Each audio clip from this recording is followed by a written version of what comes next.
வணக்கம். இது அதிர்வின் இன்றைய பிரதான செய்திகள். முதலில் தலைப்புச் செய்திகள். மஹிந்தவுக்கு உயிராபத்து ஏற்பட்டுள்ளதாம். அச்சத்தில் ராஜபக்ச குடும்பத்தினர். அரச சொத்துக்களை லொரியில் ஏற்றிச் சென்று விடுவார்கள். ஆரூடம் கூறும் மஹிந்த தரப்பு.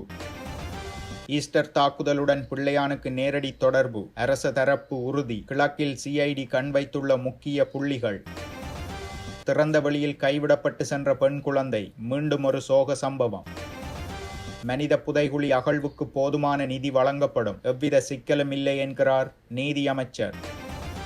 அனுர அரசாங்கத்தில் தாஜுதீன் கொலையை மூடி மறைத்தவர்கள். எழுந்துள்ள குற்றச்சாட்டு. செய்திகளை உடனுக்குடன் அறிந்து கொள்ள அதிர்வு சேனலை லைக் மற்றும் சப்ஸ்கிரைப் செய்து கொள்ளுங்கள். இனி தொடர்பென விரிவான செய்திகள். முன்னாள் ஜனாதிபதி மஹிந்த ராஜபக்சவின் பயன்பாட்டிற்காக வழங்கப்பட்ட 2 வாகனங்களில் ஒன்று இன்று அரசாங்கத்திடம் ஒப்படைக்கப்பட உள்ளமையினால் அவரின் உயிருக்கு ஆபத்து ஏற்பட்டுள்ளதாக தெரிவிக்கப்பட்டுள்ளது. முன்னாள் ஜனாதிபதிகளின் சிறப்பு சலுகைகள் நீக்கப்பட்டுள்ள நிலையில் மஹிந்த ராஜபக்ச கொழும்பில் உள்ள தனது உத்தியோகபூர்வ இல்லத்திலிருந்து வெளியேறி தங்காலையில் உள்ள கார்லன் இல்லத்தில் குடியேறியுள்ளார். இந்த சட்டத்திற்கு அமைய ஓய்வு பெற்ற ஜனாதிபதிகளுக்கு வழங்கப்பட்ட போக்குவரத்து வசதிகளும் திரும்ப பெறப்படும். அதற்கமைய முன்னாள் ஜனாதிபதி மஹிந்த ராஜபக்சவுக்கு வழங்கப்பட்ட வாகனங்களும் ஒப்படைக்கப்பட உள்ளன. குண்டு துளைக்காத கார் மற்றும் டொயோட்டோ லேண்ட் ரோவர் 2015ஆம் ஆண்டு முன்னாள் ஜனாதிபதி மஹிந்த ராஜபக்சவுக்கு வழங்கப்பட்டன. குண்டு துளைக்காத கார் பழுது பார்ப்பதற்காக பல மாதங்களாக மாத்தறையில் வாகனம் பழுது பார்க்கும் இடத்தில் நிறுத்தப்பட்டுள்ளது. மேலும் பழுதுபார்ப்பு பணி இன்னும் முடிக்கப்படவில்லை என்றும் கூறப்படுகிறது. இந்த நிலையில் வாகனத்தை ஏற்றுக்கொள்ளுமாறு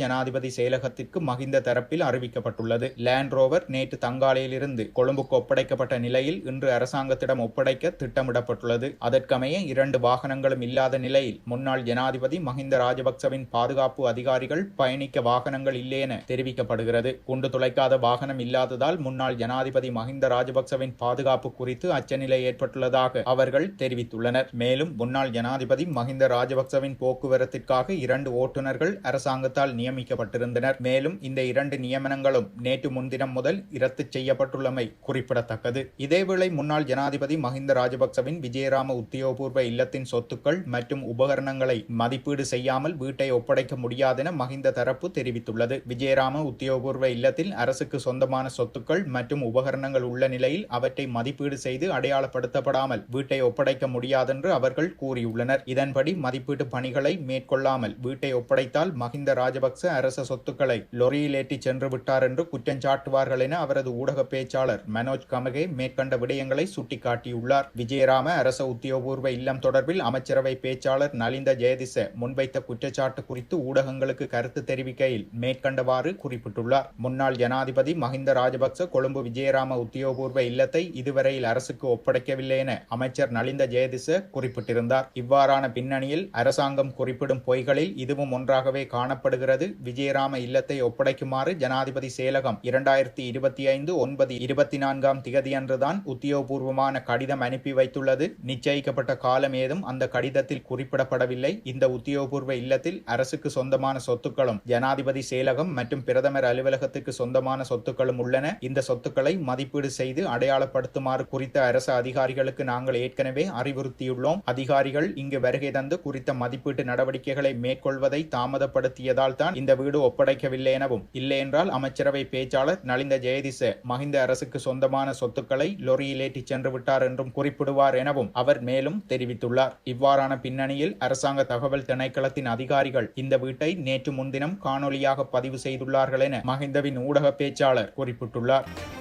உயிர்த்த ஞாயிறு தின தாக்குதல் தொடர்பில் பிள்ளையான் எனப்படும் சிவனேசத்துறை சந்திரகாந்தன் முன்கூட்டியே அறிந்திருந்தார். இதில் அவர் நேரடியாக ஈடுபட்ட தகவல்களும் உறுதிப்படுத்தப்பட்டுள்ளதாக பொதுமக்கள் பாதுகாப்பு அமைச்சர் ஆனந்த விஜயபால தெரிவித்துள்ளார். தென்னிலங்கை தொலைக்காட்சி ஒன்றிற்கு அவர் அளித்த நேர்காணலில் மேற்கண்டவாறு கூறியுள்ளார். இதன்போது பொதுமக்கள் பாதுகாப்பு அமைச்சர் மேலும் தெரிவிக்கையில், தேசிய மக்கள் சக்தியின் தேர்தல் விஞ்ஞாபனத்தில் குறிப்பிட்டுள்ளபடி உயிர்த்த ஞாயிறு தின தாக்குதல் குறித்து முறையான விசாரணைகள் இன்னமும் நடைபெற்று வருகின்றன. அத்துடன் விசாரணைகளில் சில முன்னேற்றங்கள் ஏற்பட்டுள்ளன. தாக்குதல் தொடர்பான ஆரம்ப விசாரணைகளின் குறைபாடுகள், அலட்சியம் குறித்தும் தற்போது முறையான விசாரணை நடைபெறுகிறது. பிள்ளையான் எனப்படும் சிவனேசத்துறை சந்திரகாந்தன் தாக்குதலில் நேரடியாக ஈடுபட்ட தகவல்களும் உறுதிப்படுத்தப்பட்டுள்ளதாகவும் அமைச்சர் ஆனந்த விஜயபால தெரிவித்துள்ளார். இதேவேளை சிவனேசத்துறை சந்திரகாந்தன் மீது விசாரணைகள் முன்னெடுக்கப்பட்டு வரும் நிலையில் அவர் தொடர்பில் 40 பேரிடம் மேற்கொள்ளப்பட்ட விசாரணைகளின்படி குற்றப்புலனாய்வு அதிகாரிகள் பல்வேறு நடவடிக்கைகளை முன்னெடுத்து வருகின்றனர். அந்த வகையில் பிள்ளையானுடன் தொடர்புபட்ட மற்றும் நாட்டில் இடம்பெற்ற பல குற்றச்சாட்டுகளுடன் சம்பந்தப்பட்ட பலர் வரும் வாரங்களில் கைது செய்யப்பட உள்ளதாக தகவல்கள் வெளியாகியுள்ளன. அவ்வாறே பிள்ளையானுடன் மிக நெருங்கிய தொடர்பில் இருந்த மற்றும் பிள்ளையானின் சகாக்கள் என்று கூறப்பட்டு விசாரணை வளையத்திற்குள் இன்னும் உள்வாங்கப்படாத சில முக்கிய நபர்கள் மட்டக்களப்பில் இருப்பதாக தெரிவிக்கப்படுகிறது. அவர்கள் மிகச் சாதாரணமாக வெளியிடங்களில் உலவித் திரிவதாகவும் விரைவில் குறித்த நபர்கள் கைது செய்யப்படலாம் எனவும் புலனாய்வு தகவல்கள் தெரிவிக்கின்றன.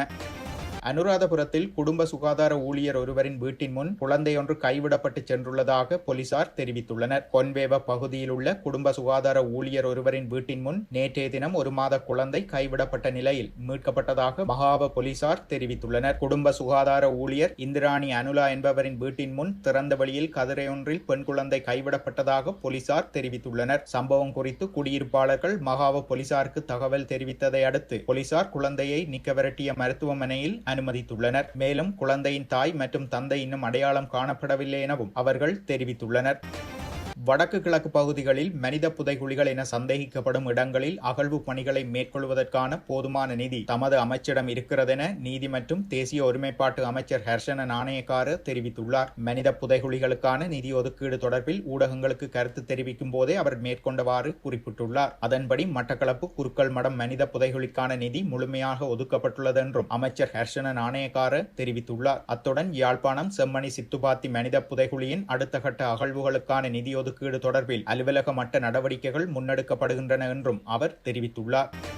தற்போதைய அரசாங்கத்தில் 2012ஆம் ஆண்டில் நடந்த வசீம் தாஜுதீனின் கொலையை மூடி மறைப்பதில் ஈடுபட்ட சிலர் இருப்பதாக குற்றம் சுமத்தப்பட்டுள்ளது. இந்த குற்றச்சாட்டினை ஐக்கிய மக்கள் சக்தியின் நாடாளுமன்ற உறுப்பினர் முஜிபுர் ரஹ்மான் தெரிவித்துள்ளார். இந்த ஆண்டின் தொடக்கத்தில் மித்தனியாவில் தனது 2 குழந்தைகளுடன் கொல்லப்பட்ட அனுர விதான கமகே அல்லது கஜ்ஜா தாஜுதீனின் கொலையில் தொடர்பட்டிருந்தவர் என போலீசார் தரப்பிலிருந்து தெரிவிக்கப்பட்டிருந்தது. அதனைத் தொடர்ந்து இவ்விடயம் குறித்து நாடாளுமன்ற உறுப்பினர் முஜிபுர் ரஹ்மான் சில கருத்துக்களை வெளியிட்டுள்ளார். கடந்த ஆண்டு ஜனாதிபதி மற்றும் நாடாளுமன்ற தேர்தல்களுக்கு முன்னதாக ஈஸ்டர் ஞாயிறு படுகொலைகள் மற்றும் வசீம் தாஜுதீன், லசந்த விக்ரமதுங்க மற்றும் பிரதீப் எக்னெலிகொட ஆகியோரின் கொலைகளுக்கு காரணமானவர்களை கைது செய்வதாக தேசிய மக்கள் சக்தி உறுதியளித்தது. தேர்தலில் வெற்றி பெற்ற பின்னர் அனுரகுமார திசாநாயக்க மற்றும் ஏனையவர்களும் அதையே மீண்டும் கூறினர். ஆனால் அந்த வாக்குறுதிகளை நிறைவேற்றவில்லை. சபாநாயகர் ஜகத் விக்ரமரத்ன, பாதுகாப்பு பிரதி அமைச்சர் மேஜர் ஜெனரல் அருண ஜெயசேகரவுக்கு எதிராக நம்பிக்கையில்லா பிரேரணையை தடுத்தார். எதிர்க்கட்சிகளால் அரசாங்கம் தோற்கடிக்கப்படும் என்பதற்காக